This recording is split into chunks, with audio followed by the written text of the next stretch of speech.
Right, good morning everyone, we'll open the meeting. We have no apologies.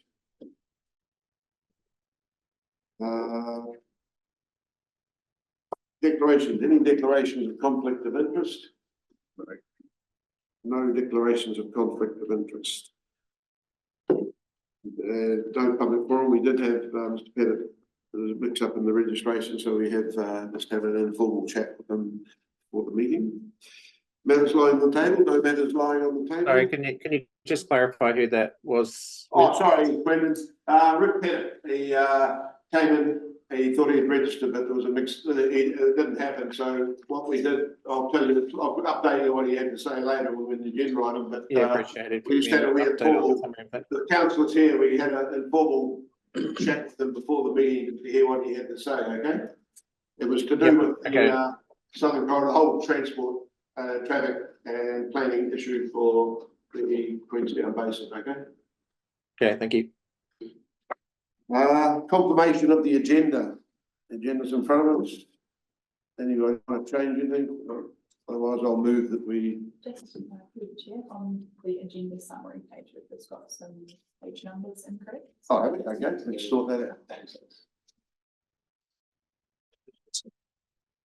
Which one? Item 3 and item 2. Item 2 doesn't have a page number. Oh, okay. I have that. We've got a page number now for item 2. I'll move that the agenda be confirmed with the addition of a page number for item 2. Kevin seconded. All in favour? Right. Carried. Thank you.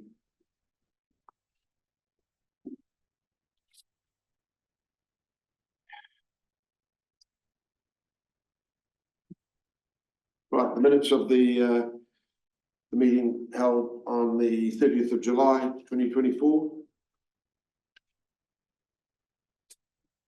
There's we've got 2 lots of minutes of this one. Yeah, we had an extraordinary meeting, it's not in August.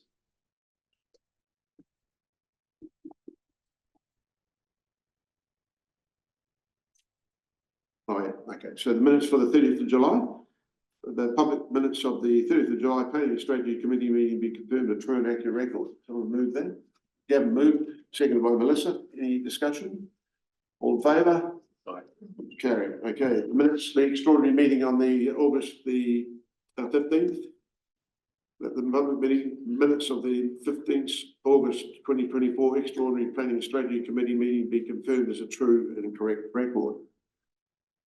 Moved by Matt. Second by Gavin. The only thing on that is okay. this on page, I know it's not coming up with page number, but 15th of August, then in the first paragraph, you've got minutes held on Tuesday, the 30th of July. Well, very good. Oh, Gavin, you're disappointed you didn't get that one, are you? I didn't get either. I didn't either. I missed it. Well done, Melissa. Okay, so we've got an error there. It should be held on the August. Is that right? Yeah. Can you fix that? So with that correction, the mover and second are happy? Yep. All in favour? Aye. Carried. Okay, item 1. The update on the Tapu Corridor plan process. Wait, Anita and Tony. And Gavin. Awesome.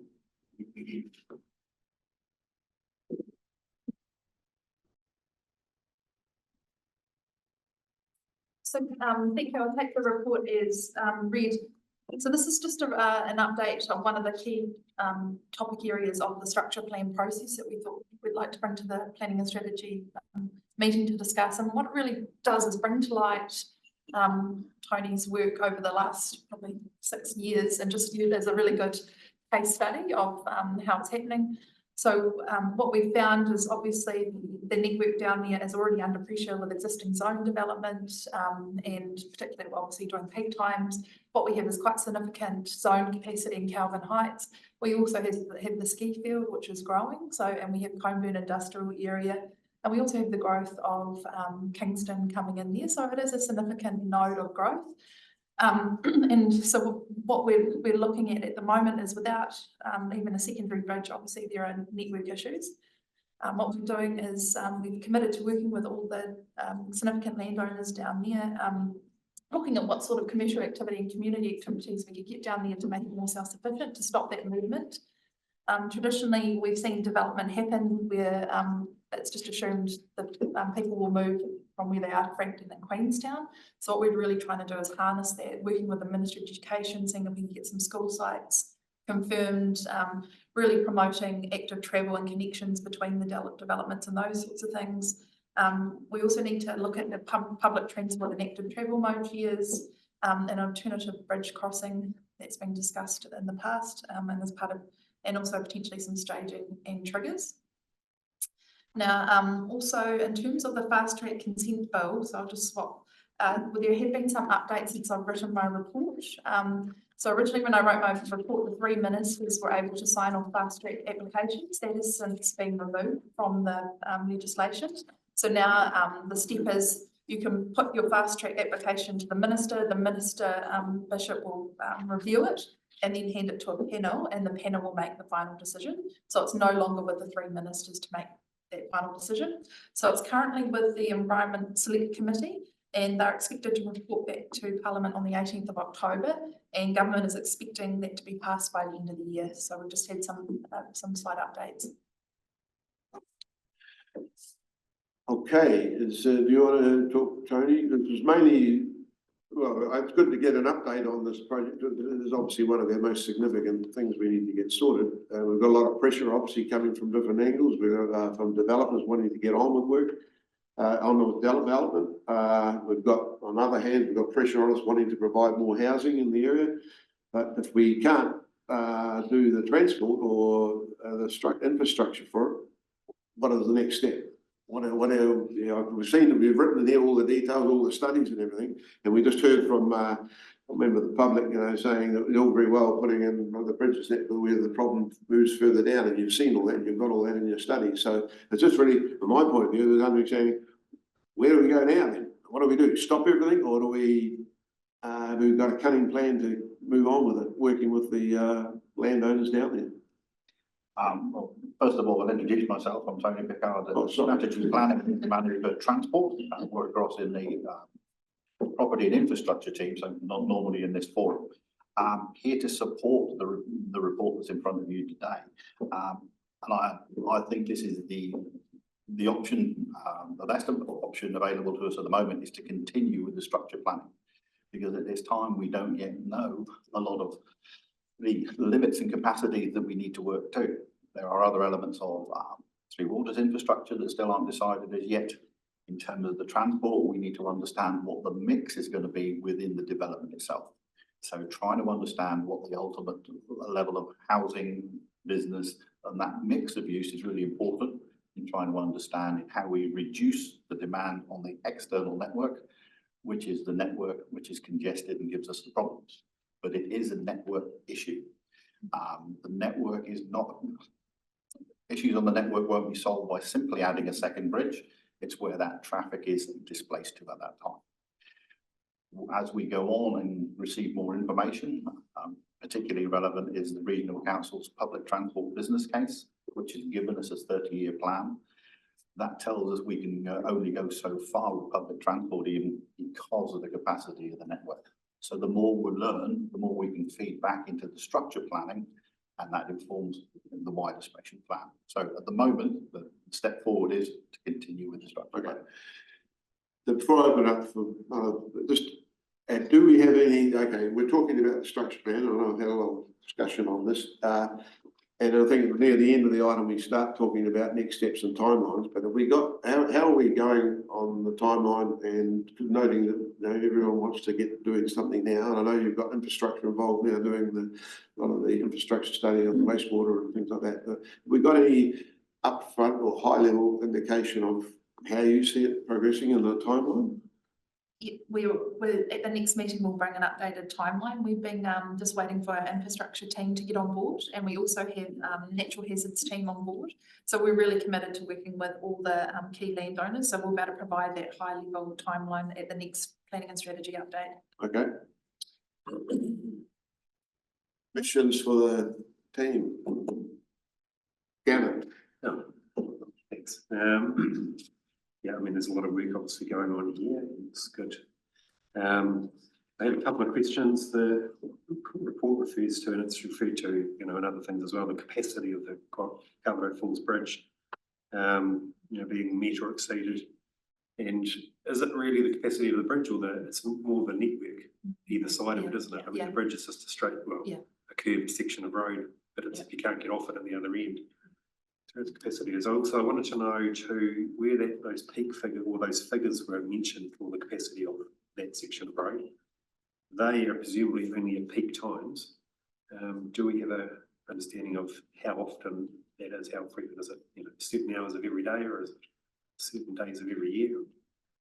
Yeah, I can respond to that. The information there comes from a whole range of modelling that's come on through a suite of business cases, a number of different projects we've been involved with, and that really tells us, in terms of the Southern Corridor particularly, what those figures mean in terms of the different peaks and different directions. So yes, they are at peak times, but it depends on time of year, what's happening at that time. School holidays, are we at the busiest time, or is it a quieter time? Yeah. So yes, towards the evening there would be less interference or less constraints, but at those 9 o'clock, 1 o'clock, 3 to 5 o'clock, that's where you will see the difficulty, which coincides with the time that most people want to be moving. Yeah. And that's our issue. So yes, I guess the outcome of that is that for large periods of time, the bridge is actually quite fine, or the road's quite fine. It's many times when it's kind of travel at the same time.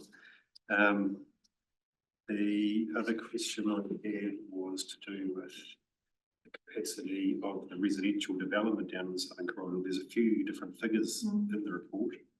I think the bus transport, passenger transport case was worked on 5,700. We've got, I had a figure that we talked about before of 10,000, and there's one of perhaps 12,000. It's obviously it's a bit of fluidity in that, but and then we had a submission, I think last week, it suggested there's already 3,000 and something out there now anyway. And I wasn't sure whether that was dwellings or residents, but I think there's about 2,400 dwellings now. So where that issue lies is the 5,700 was the zoned enabled capacity that exists out there now.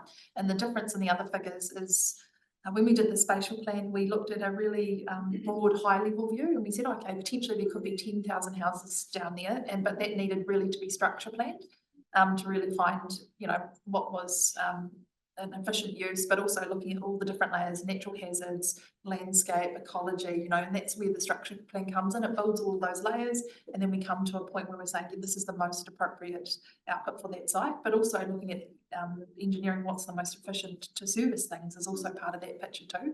So that's where there's those difference in numbers. So they are just high level numbers, and that's the whole point of the structure plan will be to define, you know, similar to what we did with Te Putahi when we got down to around, I think it was 2,400, 2,600, that same sort of through that process, that's how we got to a more finite level. yeah. So that 5,700 is what's currently zoned. Yeah. And there's obviously some changes proposed, so, Yeah. so it's definitely going to go up from that anyway. It is, yeah. To more like around 10,000 somewhere. Probably like somewhere between 8 to 10,000. Yeah. Right, okay. So that's really good information to have too, and then obviously there's more beyond, you know, with Kingston and whatnot, which is mentioned there too. Also saw there was a note in there, page 19, about self-sufficiency or self-sufficient community, and that may put me in mind of the recent discussions we've had about planning for a swimming pool down in that area. Yes. Obviously, you know, when you see this work going on, then you then make that connection that, you know, we need to plan ahead for those sorts of things, and although it's a long way further back in the 10-year plan, then you get to that point in time, and if there hadn't been anything planned, you get criticised for doing nothing. Don't you? And your opportunity to get those sort of things and plans for those things is at that structure plan level to make sure we have that space. Obviously, there has been talk about a passenger transport lane or priority lane, but that's not solely down to us to try and deliver, is it? It's a transport agency, and us to be involved in that too, I imagine, as far as riding the buses to run on the go. I also wonder whether, you know, now's the time to, and we've had a submission last week on the long-term plan about and previously too about a road around the base of the Remarkables on the unformed legal road there. I don't know whether that's been covered in the work that's been done today, but it's now a time to start making that suggestion. It's obviously a long way in the future, and it would be Transport Agency. I'd like to think they had some involvement in it. It would be more of a state highway, a realignment of the lead state highway, wouldn't it? But I can respond to that. That's been discussed certainly for the last 5, 6, 7 years, what would be the appropriate timing for a road, and where would it connect to? Is it something that needs to go out to Ladies Mile, or does it actually need to go further down the gorge? What's the purpose of that wide bypass route, essentially, to take traffic away immediately from the eastern corridor to the southern corridor, who's not going through the congested area of Frankfurt? So it's been something which has been discussed a number of times, but the scale of that development is just beyond what we can put into any process at the moment. yeah, and it's not likely to be linked to any residential development, given the terrain there too. So it's more of a new state highway, which the Transport Agency obviously does in other parts of the country, but in my experience, they can take 50 years to come to fruition sometimes. But And bearing in mind the level of investment the Transport Agency is just making in Frankton at the moment, it's unlikely they'll be looking for another project. that's right. Yeah, that's why. We'll talk about it. So the only other thing, or couple of things, was the A7 routes mentioned in here. The A7 active travel route from Jacks Point to Frankton, and we've discussed that at length too. There's no funding. The Transport Agency have obviously, with the new National Land Transport Program, have taken away funding for those sorts of solutions. Transport Agency had it in their bag of tricks to deliver, but they haven't been able to yet over the last 6 or 7 years. But it's really obviously quite urgent, and I don't think we can afford to wait. And if it means that we find an alternative route and alternative funding, that's I think what we're looking at trying to need to do. And I know there's a lot of work going on in the background looking at that currently anyway, to try and make something happen on that route for active travel. Yeah, and the only other thing I noted was on the first page there was a date. First page of the report, the date says the 18th of June. It's probably meant to be today's date, I think, isn't it? Page 16. Probably a holiday. Okay, thank you. so just before we go to Matt, have you got any update or comment on, because there's a lot of talk about the A7 route and the LTP deliberations and hearings and that. Have we got anything you want to add to what Gavin just said? No, the A7 route is still with the Transport Agency to deliver. No, they're still investigating it, but they will be constrained by the availability of funding for it. QLDC, we have looked at an alternate crossing further up the river to combine active travel and servicing. We've done some concept level of design and costing for that, but that cost in itself would be in the low millions. So that's been ruled out, put on hold at this time as well. So there are alternatives that have been looked at, but cost is prohibitive. Okay, Matt, then Quentin. Sorry. Thank you. So Gavin's touched on quite a few of the points that I was going to raise anyway, so I'll not cover those. There was an email that came through from the Lightfoot Trust last night regarding carpooling.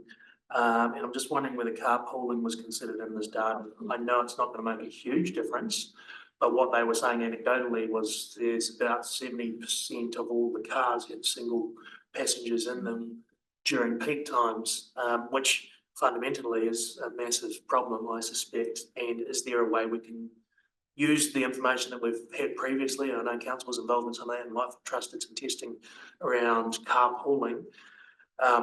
No, it won't solve the bigger issue, but would that help a little towards that 10%, which you've said is optimistic in here, to actually move the dial a little bit? What they're saying is active travel or active transport also includes carpooling. So just like to hear your comments on that one. If I can respond to that one as well. Yes, carpooling is being considered in 2 programs we have on the go at the moment. One is travel demand management, which looks at those schemes, how we share rides, how we improve, how communities might come up with their own travel plan, and how we may facilitate that too. It's also being considered through our parking management program that we've started. We're just recruiting for more resources to progress that as well. So we'll look at it under both those programs. When you're looking at active transport and car sharing, these are the TDM measures. They are all, they will all contribute, it's all positive to them. However, you're talking single figure percentages as opposed to something like public transport, which is where the heavy lifting is, the 10, 20, maybe higher percentage, all moving people around away from cars. So they're very valid to do. And in terms of if you have 10,000 people to move, that percentage is not insignificant, but it is much smaller than focusing on public transport. Sure. With regards to the A7, in terms of costing, what was the figure you were suggesting that might take to put the whole A7 through? The A7 route itself is slightly different. The A7 route has been planned on a connection around the Boyd Road area straight over to the bottom of Remarkables. The Transport Agency looked at an alternative on the State Highway adjacent to a bus priority lane leading up to the Carroll Falls Bridge as well. Within QLDC, we've looked at the A8 route, which is from the bottom of Lake Hayes Estate over the river and along the bank to meet with where the A7 route should start. But because we couldn't find a connection at that time, so I instructed our team to look at a return crossing to the bottom of Frankton as well. And that's what was put on hold because it was running into several millions.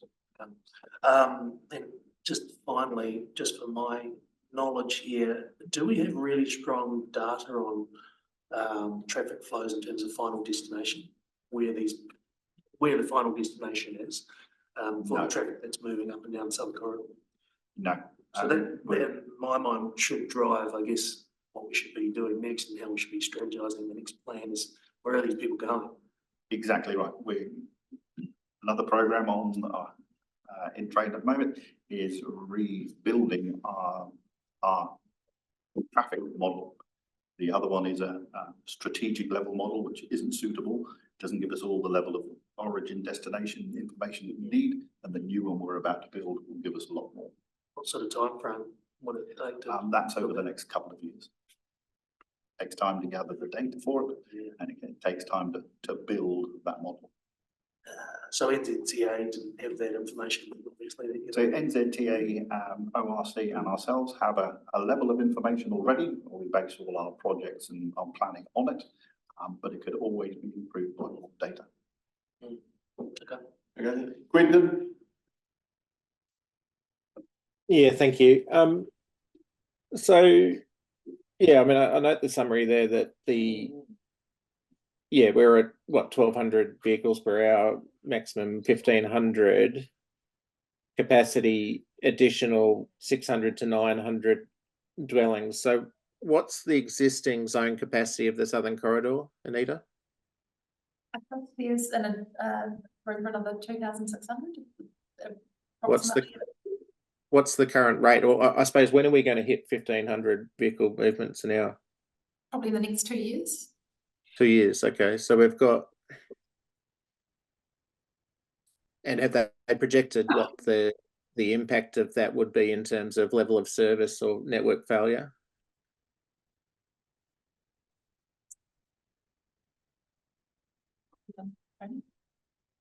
Can you ask that last question again, please? Oh, have they projected what the impact on the network or the level of service would be? Is it level of service E, or is it complete failure? You know, is it hour wait times? What's the metric there that happens? What happens when we hit 1,500? Yep, thank you. I think within the information we've received from the developers, that there is that reference to the level of service. Generally, we're looking at level of service B or C for a relatively free-flowing or peak hour network.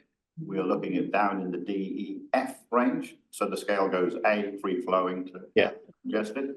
F is a very wide band. So I don't have the report in front of me, but from my memory, we are down in the E and F level for congestion. Okay, all right. And so what's the situation? And given that some of this is under the Grow Well spatial plan stuff, what happens now with regard to the, I suppose, is that still the lead, or are we sort of dealing with regional plans and things as the sort of discussion forum with government about assistance? For transport. For transport, yeah. Like it, I mean, I suppose what I'm trying to get, look, I'm aware that the NLTP is just doesn't really give us any particular assistance here. The A7 has been dumped. I'm looking at the long-term plan that's by the NZTA, sorry. I'm looking at our long-term plan, and the numbers I can see for the Southern Corridor relate to Southern Corridor network optimization years 30-31 onwards, 300,000, 225,000, 600,000, and then 5 million in the year 10 of the 10-year plan. So we've got effective network failure in 2 years' time. The only investment currently programmed of any scale is in year 10 of the 10-year plan. Is that correct? And what does that relate to, the network optimization? I think it's relating to Three Waters. So water and no, this is the transport section. Oh, okay. This is transport. But look, I do note that, and I do note there are investments in wastewater and water, but they're substantial, but they're in the last 3 years. They're in years 8, 9, and 10. So I think there's about $75 million in the last 3 years for wastewater, but I'm not quite sure exactly what that is. But yeah, have you got any comment on the transport? Yeah, we'll stick with transport. The LTP, the allocations in the LTP and the years and that, noting it's way out to the right. So have you got any comment on that? I think the items marked network optimization are more placeholders. That's why they go across the various different activities. I don't think there's a specific project in them. So, but it is I mean, have they projected what the total investment in the Southern Corridor Master Plan would require in terms of transport? I would imagine it's over the $100 million mark, though. You're talking about NZTA? No, total investment. That's what we're working through as part of the structure plan process. So, you know, and that's where it comes in, important to then try and line up investment with, and that's where staging and triggers and Ellie's plan provisions may become really important. So they actually do line up with our investment. But the current zoning already enables 3 times or 4 times as much as the current roading network enables. Is that correct?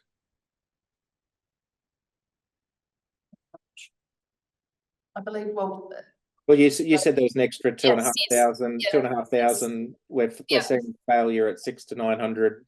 But obviously that capacity other remaining capacity will come over those remaining years, you know, so it's not going to all happen next year. Yeah, no, I appreciate that, but I'm just talking about zone capacity, and then and what's the uplift in the intensification plan change in the Southern Corridor? We through the chair, the intensification variation doesn't look at Jack's point. At this point in time, it's not working that well in terms of policy 5. And the other, so essentially it is where it is. We've got the industrial capacity at Remarkables Park. So there's no proposed intensification in the current plan change. Not in the intensification one, but we are or will be working on variations or plan changes to give effect to the structure plan over time. To give effect to the structure, and that lifts it to about 8,500. Is that right? We don't know that final figure yet. It will depend on transport infrastructure, natural hazards, and what we can fit into the remaining area, essentially. Okay. So we haven't got a firm number on that. As Anita noted earlier, the spatial plan was looking at circa 10,000, but we will do what we can within that area. Yeah, okay. All right, look, I appreciate that, and I suppose you obviously the picture I'm painting is that, you know, the network the infrastructure deficit, particularly in transport, but also in other things, is actually at, I would suggest, a critical level, and I'm not putting that just on us. NZTA have walked away from this as well, but yeah, I don't know how. I'm looking at the recommendation, and yes, we're going, yeah, we note this problem's coming. We note that we note the network. We're noting that the network's going to fail in 2 years' time, and we don't have any investment. So I'm trying to work out, what would you recommend that we give this, that we do today, to give this the highest level of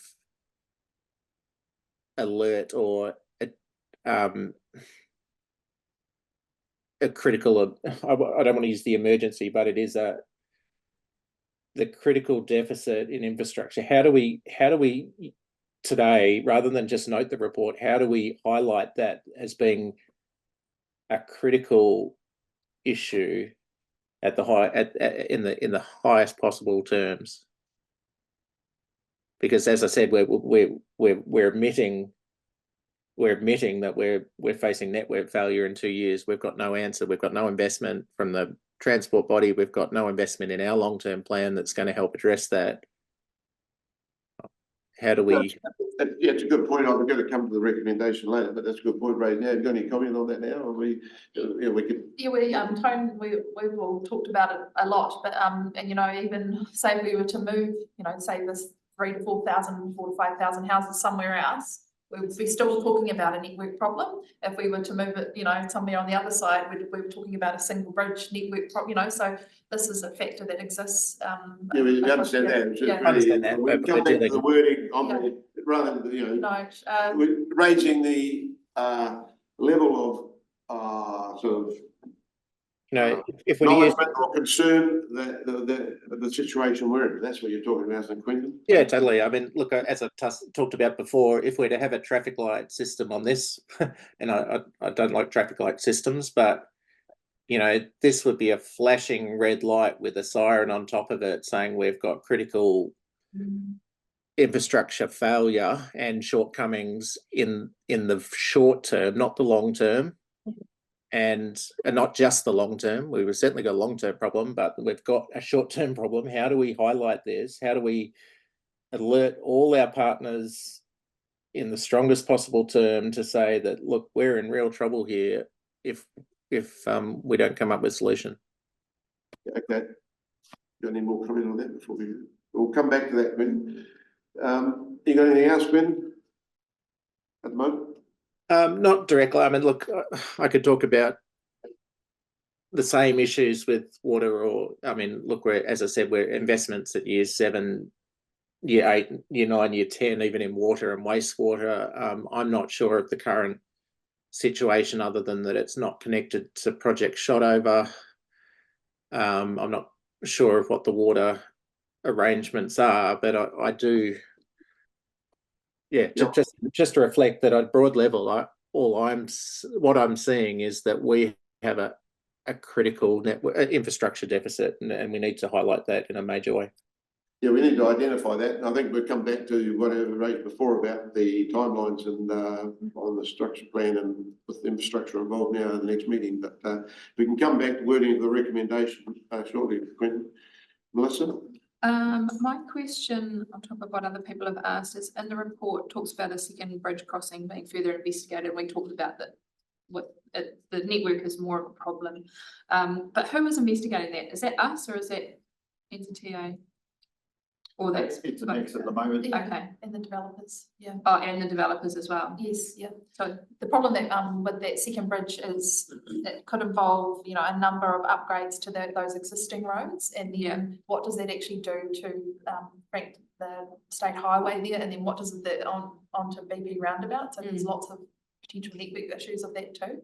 And if you look in terms of remarkables and that Frankton area, the roads have not been made to be like that, so there'll be significant upgrades having to be made to those too.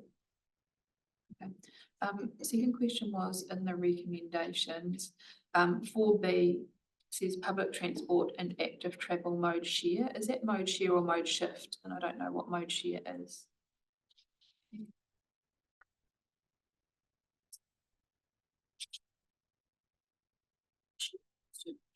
The mode share is the proportion using those alternative modes. So, Okay. yeah.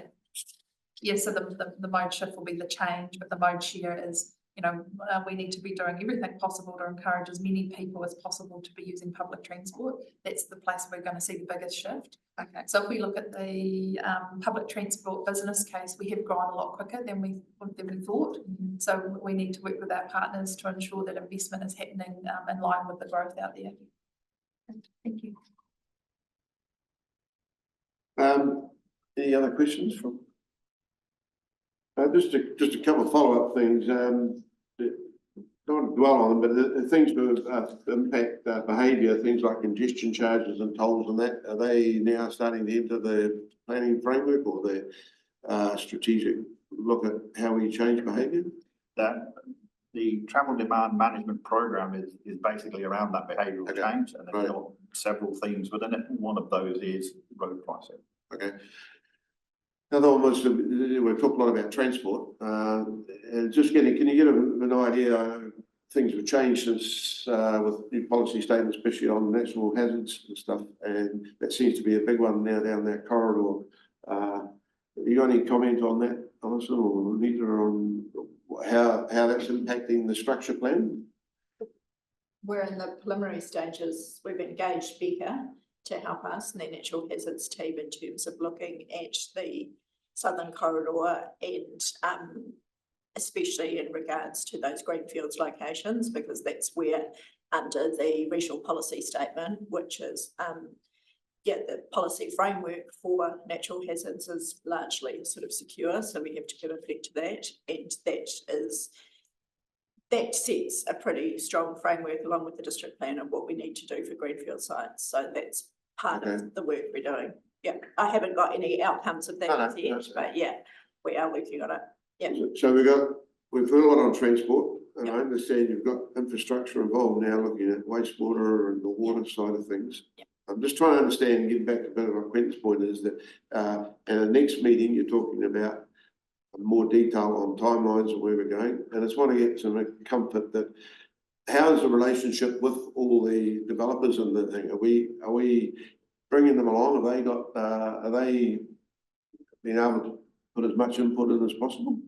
We have been touching base with them and putting with as many as we can when it becomes possible. So yeah, we have been having our consultancy meet with them.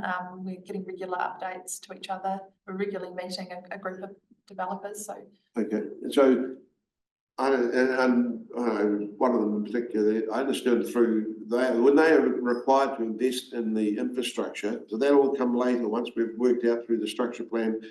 Everyone agrees on what the infrastructure wants, and then, I come to the old question: there's pressure on us. Why can't we start running things in parallel, like a plan change for zoning and things like that? So, have you got any comment on that? I think once we, maybe Ali, did you? But I think once we understand and we've got a grapple on all those issues, and then I think there's an opportunity to do them in parallel. But at the moment, we still need to give us more information on natural hazards and infrastructure. They're the key inputs. So, and then work with, say, commercial and transport to try and get that self-sufficiency. So once we're in a better place, we can start doing them. Not trying to tie you to a date, but we also get some indication of the timeline. What sort of period are we talking about? Through the work we're doing through the chair between Anita's team and my team, we're working in parallel. So it won't be that much longer that you get a variation or a plan change than you would the structure plan, but it's dependent on the same amount of information. And we've got a real worry that any zoning that is proposed, if we're not hitting it right in terms of natural hazards or transport in terms of appropriate triggers within that zoning, that's the only opportunity we've got as a council. Okay. It's really hard at subdivision stage. So if something does enter the fast track process, guess, part of that project, you'll still be contributing to that. Definitely, through the work that we've done. Now we've been working with one of the landowners in terms of peer reviewing their reports to ensure that they're sort of, they're providing the level of information that we would need to support, but also that would be included in any comments that we'd make through a fast track process to central government. And through the chair, I think that, you know, the work that's been done is highlighting significant complex issues that we're trying our best to work through with various developers in the corridor, and the holistic approach to everything is key to actually the generational changes will be for the future.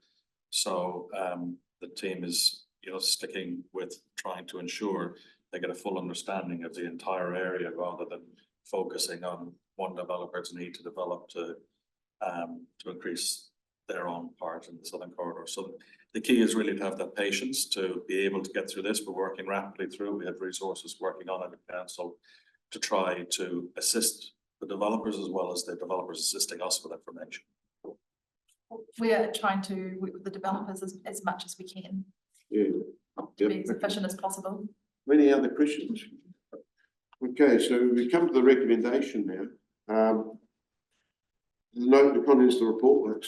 We've got all these noted bits mainly dealing with transport, and I want to come back to Quentin this point, and it's one of the highlights from the committee that, you know, things like wording, I need some help here, whether we want to put some wording in, express, I don't know what the right word is, that by I'm basically getting at, we want to express the criticality of getting the structure plan and work on all infrastructure for the southern corridor is I don't know, expressed. I don't know, can you help me on that too, or maybe we would like, as a committee, we'd like to put something in there to indicate that we understand all the issues, but we also want to raise the level of the significance of those issues in the minutes. Are you okay with it being a noting recommendation, or do you want it to be? Well, it's really the recommendation of the committees are expressing something, so we can note things, but I think, Brendan, you wanted a stronger word than note, and I tend to agree. Well, I think we have to elevate it. I mean, that's my point, is I don't think going, you know, if we see the wall coming, we can't just go, oh yeah, it's coming. We have to express, you know, we have to elevate it as high as possible, and noting doesn't do that, because we're just accepting our fate. We need to somehow elevate it to you know, I don't know, that's what I'm asking, is I don't know how to do that. But I think we need to use the strongest possible words that we can to realise that this is a crisis, and we will face a crisis within 2 years and beyond if we don't act, I suppose. I'm not a fan of using the word crisis, but I think if you got any suggestions? Through the chair, I don't think we're accepting our fate. The notes here are to continue the work that we've got significant enough people in council currently working on to identify the issues, work with developers to resolve, and to understand what development could potentially proceed with what solutions and what funding mechanisms. So I don't think it's a case of accepting the fate of a crisis per se. It's looking at how can a structure plan work, how can commercial development work in the area, how can we stop transportation from moving out of the area to consolidate transport within the area to be self-sufficient. And there's a lot of complex work to be undertaken before we get to the answers of that. I don't have an issue with noting the urgency of this work, because I can tell you from the team's perspective, this is urgent. The report itself talks about the fact that we need to do this as quickly as we possibly can, which is why we're putting the resources to it. I don't know the impact of another resolution here, but that's, I suppose, what I'm trying to figure out, what impact of a potential resolution is proposed here, apart from the work that's already being undertaken. No, we acknowledge all the work and everything, and we know it's all going on, but we're just really, I know I'm getting down, it might seem like a small thing, but I think it's just like the committee would like to express, we understand all this, we acknowledge the significance of it, and so Ellie and And Tony. I just want to reiterate, I mean, I'm not trying to assign blame to anyone here, because look, we're doing the work. As you said, we are doing the work. We have initiated the Southern Corridor plan, and we are trying to understand it, and our funding partners in NZTA unfortunately haven't been able to or acknowledge the criticality of that in their current funding. Okay. So, you know, we just need to elevate it. Okay, Alison, you've got some suggestions. I guess, two things through the chair. As Gabby noted, earlier in this report, we will be bringing a more, comprehensive report that talks about the different streams involved and their timing to the next meeting, like natural hazards, infrastructure, how it all comes together. So that subsequent meeting, we would be able to spend a little bit more time on appropriate resolutions that give that sort of criticality to getting that right, because I do hate doing these on the fly. But another suggestion would be under the recommendation 5, note that there are significant constraints across the Whakatipu network. Note and express concern regarding the significant constraints across the roading network. So it's elevating that language that the sort of place that Southern Corridor fits within the larger network on the side of the hill. Yeah. And I'd also note that we've got there up in the second recommendation, we're having the same discussions continually with the spatial plan meetings with our partners, including NZTA and central government. We are highlighting this meeting on meeting in terms of the issues that we have both within the Southern Corridor and the growth areas of the Whakatipu Basin. So I would, yeah, just And the Upper Clutha. What was that, sorry? And the Upper Clutha. I mean, I think the same. Sorry. I think the same applies to Hawea as well, particularly. Yeah, but yeah, for the purpose of this agenda item. Okay, so, right, so you didn't suggest adding an extra couple of words in the 5, did you? I Right. just to say note and express concern regarding the significant constraints across the Whakatipu Basin. Yes. So that sort of elevates that language a little bit more. Sorry, on the fly, I'm not sure of the other options that we have as opposed to note. Like, I think we've only got a certain number of options that we can start a thing. So it's quite hard on the fly, sorry. We could take 5 minutes to take a look at that. Oh. Yeah, I know that we've got a lot on this agenda as Yeah, I well, know. that I really need to get through.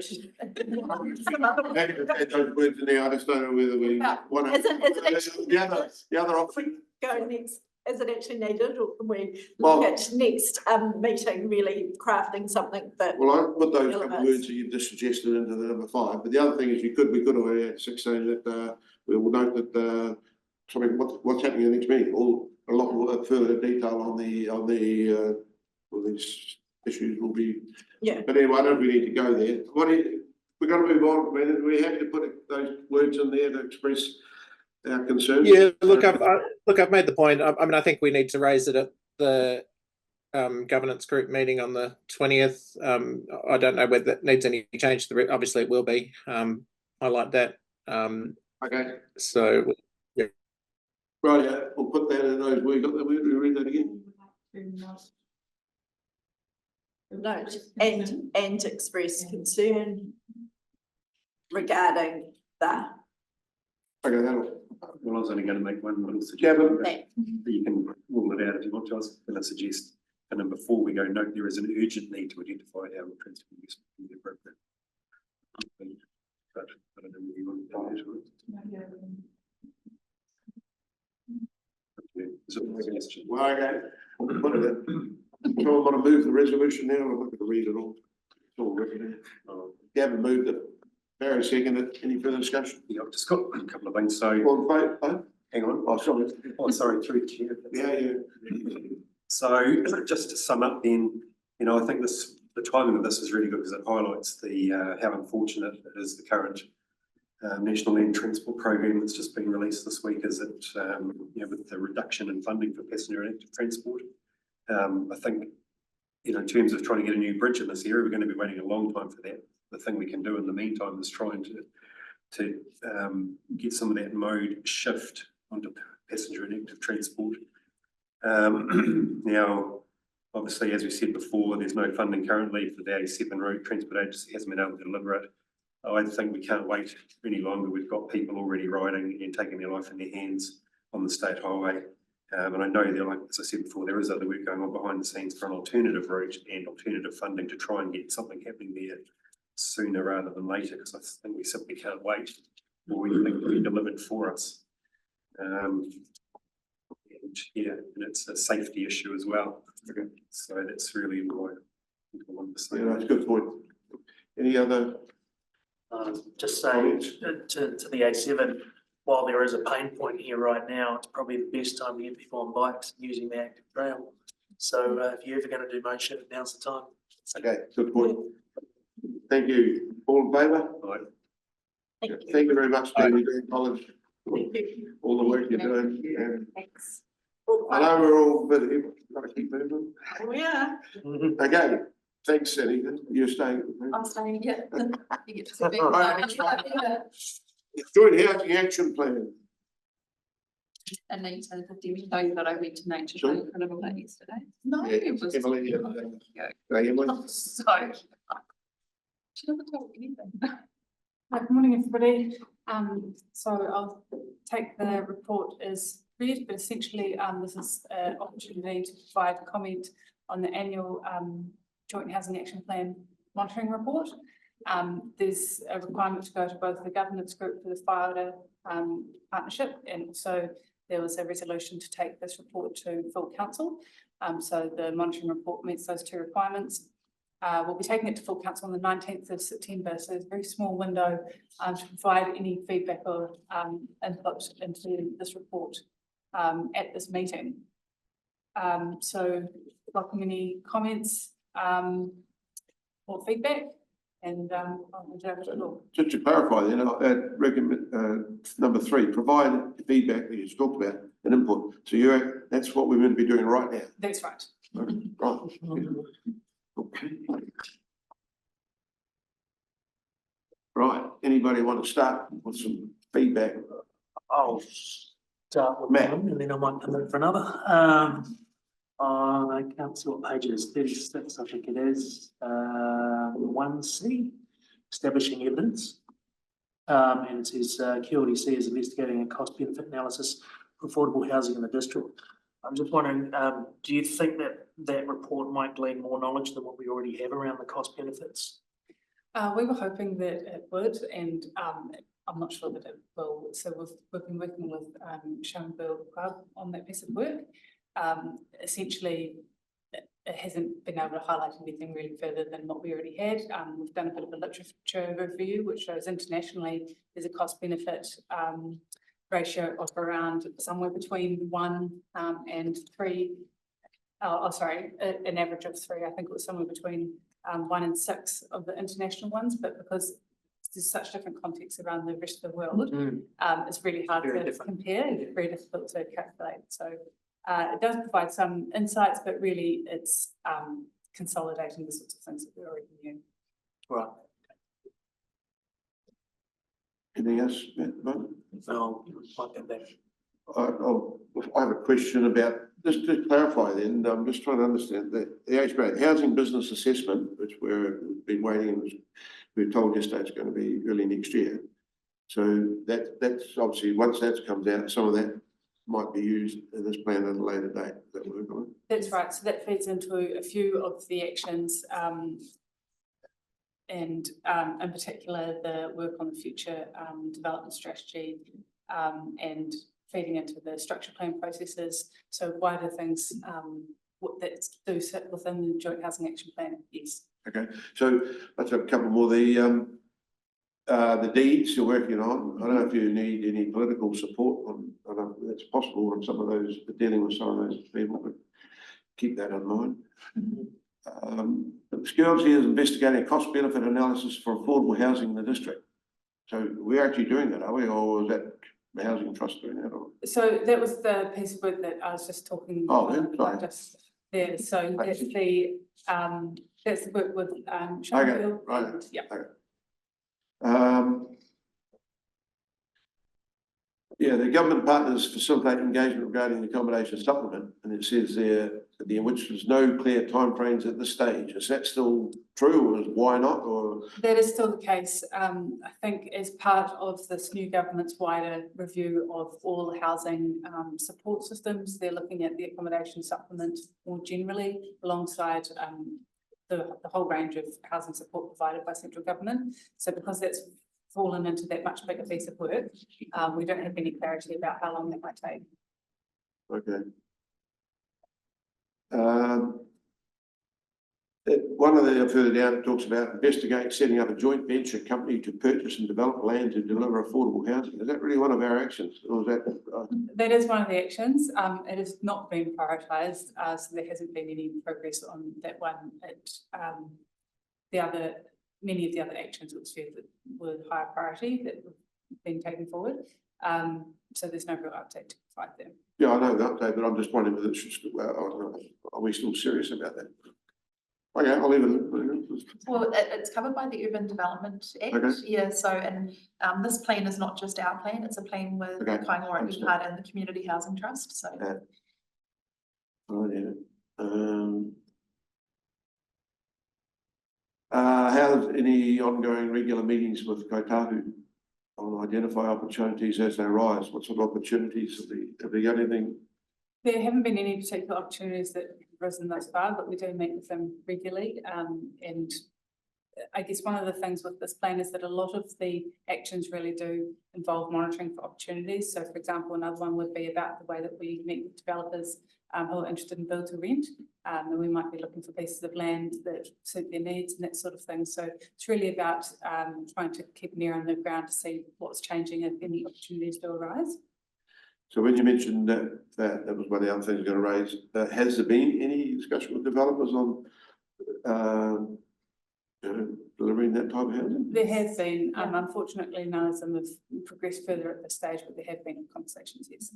So you're keeping quite close to the big development, Hanson Road development, with what they're going to do? That's right, sort of monitoring those sorts of developments, the ones in Frankton Flats, trying to keep an idea of the different things that are going on around the district to see if there are any opportunities. Yes. Okay. We also inputted into that fast track consent to try and limit the amount, of short-term letting because if it was being built for work accommodation, we made sure that that was one of the conditions on the consent that we recommended. So, but we have met with a build to rent company who advised that it was really difficult to build in our region because of price per square metre. So we're the most expensive place in New Zealand to do that. Yeah. So we're really keen to unpick what are the challenges and really understand and try and link up them with developers that may better suit their model. Okay. So almost finished. The early one there, facilitate community group focused on local community solutions to housing. Early scoping work begun to identify participants. Initial meeting expected late 24. Is that on track? That's on track. So, Okay. Granny flats that was talked about by the government, does that come into 6E, further investigate obstacles to landlords to rent? We're actually very enabling of secondary homes in our district. Yeah, so a lot of the things that they were saying, and through Ali's team, through the proposed district plan, we've again eased up the regulations for those. So it's, Okay. Government's focus on those is more being in relation to the Building Act, I think, isn't it? Yeah, it's in relation to allowing flats really with the increases the current exemption from 30 to 60. So we have made a submission on the government's proposals, and as the team have said, they are more permissive than what's actually been offered through the government in our residential. The parts we're trying to control are where that might occur in rural areas that are more sensitive. Okay, it talked about in parts of it here, it's bigger than just this, is the land review going on, undertaking a review of its property portfolio, and that's still progressing pretty well, is it? that's progressing. The property team are leading that, and my understanding is at the moment they're working through a lot of details about the legal requirements about how to work with the pieces of land. So that's where that's at. I haven't I don't have any sort of, one of the feedback and that, but they're just really questions that, if we go to the council on the 19th of September, just be prepared thinking about when we say statements in there, obviously you're right on with Emily, you can answer them. Any other questions or feedback or Matt? Just in relation to the last conversation we had around transport and Franklin Flats, just really interested to hear your take on prioritising that area, where you're at in terms of discussions with developers, and one in particular I'm thinking about is Simplicity Living, and they were talking about this vertical integration model and long-term investment. Is that part of this report? I couldn't see it in there, but and it may be too early to talk about it, but I'd love to hear your views on it. Yeah, we have had discussions with Simplicity Living, and so we, but mainly on the limitations, wasn't it? And but we did In terms of land, or yeah, in terms of the land, and to make it work, they require, it's something to do with when they pay for it. They pay for it on when they receive the land, so we connected them up to a couple of developers who we thought might, maybe open to that sort of working arrangement. So, but we're keen to get in contact with them and work with them. But Franklin Flats is a priority development area in the spatial plan. Yep. It's walking distance to the town, the centre there. It's right near public transport. It totally makes sense for increased levels of density and development. I think one more comment on that as well is that part of the sort of ongoing monitoring for opportunities is about the wider circumstances changing, so economic situation and that sort of thing. Situations change, and so something that might not have been feasible at one point hopefully will become later on, and that sort of thing. So it's about ongoing conversations. okay. Gavin? Well, thanks. I might have overlooked it, but well, maybe the figures aren't easy to obtain, but under the housing affordability table here, is it possible to include a figure that compares the New Zealand average for median property price to median household income? Yes, I can add that in. Yeah. That'd be quite useful to know as well. I mean, I'm imagining it's a bit lower than what ours is. So Yes, that's right. I'm not imagining it. That is. I think it's a very helpful comparative. Yeah. Yeah. Thank you. All right, Good thank you. feedback. Satisfied? Recommendation 3. Any others?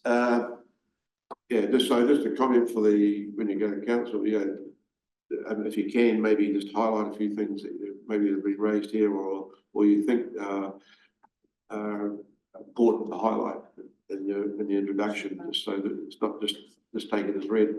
Highlight a few things. You can pick out that you think are the most an issue when there's things like, to cut off silly questions from me, with this open-ended things in there that you think need to be disclosed on. Okay. Thank you. I think a really good news is the Tiwa Bank story. That's the one where we've donated the land. We've got government support. The trust is delivering. It's a really cool story. Yeah, that sort of thing. Mm. Good. Right, we've got a resolution. The note comments now included as note.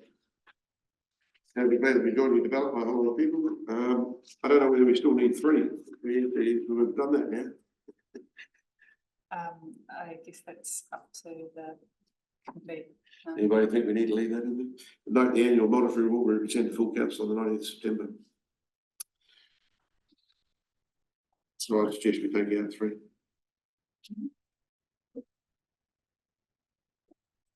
I'll move it. Anyone second it? Gavin, any comment? All in favour? Thank you very much. Thank you. Move down, the public be excluded from the meeting. One second there. Melissa. One item first. Oh, all right, don't even leave yet. Jumps to go Sit down. Good one, Lyle. I hadn't been here like that. You need an excuse to leave. Sorry, getting ahead of myself. Right, we're on to item 3. It's now got a page number. And Alison, this proposed district plan updates and other key projects here. Thanks. Yep. Good morning, Planning and Strategy Committee. I will just take you through and just chat through the changes since the last month's update report. And yeah, happy to take any questions if anybody has. As we go. As we go is probably the easiest, and I'm just going through the table attachment A. So just looking at all of the chapters of the proposed district plan and where we are. The first major change from last month was just acknowledging that we've withdrawn the inclusionary housing variation to the proposed district plan, so that that legal process has been undertaken. The next update for you is that we've had the priority landscapes appeal period has finished. We received 16 appeals for that variation. The section 274 status period has now closed as well, and I think most of those appeals have at least 3 or 4 274 parties attached to each of them. So I haven't got a final number as yet, but we will be presenting a more fulsome summary of those appeals and seeking resolution for mediations at a later agenda, probably the October one. We'll see how it can go. Okay. So that's happening. Urban intensification, we just discussed where we were with those submissions, and the further submission process that has been done. Full council has ratified that commissioner list of Jane Taylor, Ian Munro and Councillor Cox on that, which is great. We're just working through timing of that, and the commissioners will hopefully issue their first minute, which will be as early as possible, so that all of those submitters have an understanding of the timeframes that we'll be working to for evidence in the hearing next year.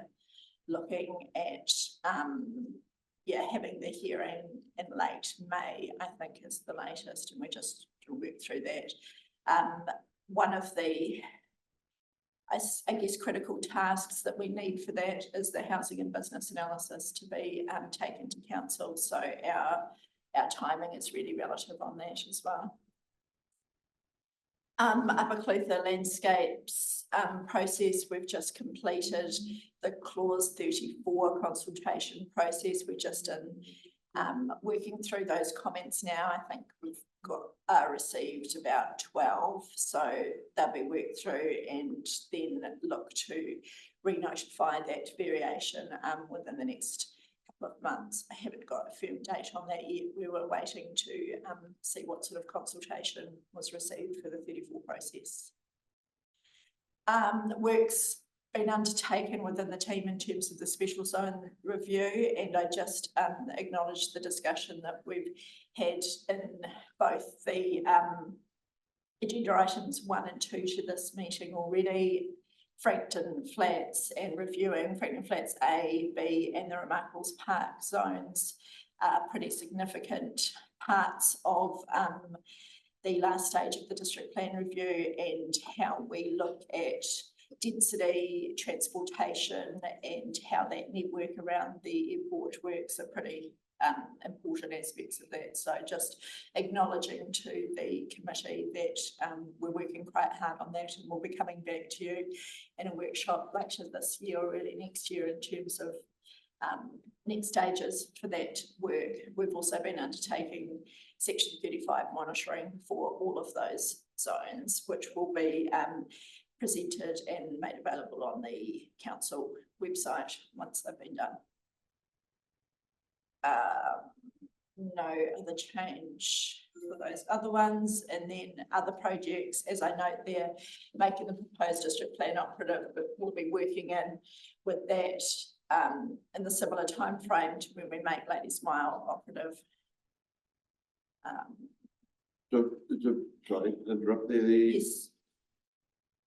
We're waiting for a government action on that now. Yep.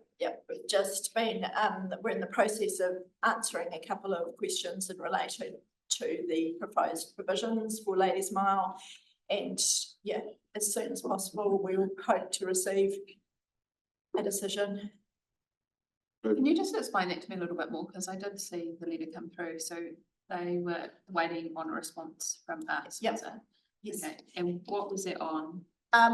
It was on one of the rules within the ladies' mile provisions, require certain infrastructure, especially transportation, upgrades to be undertaken before people can live within sites within the Yeah. ladies' mile. So there was just a question or a concern regarding the vires or the legality of depending on the Building Act Code of Compliance as opposed to having something that is within the realms of the Resource Management Act. So we're working through that. We're also noting that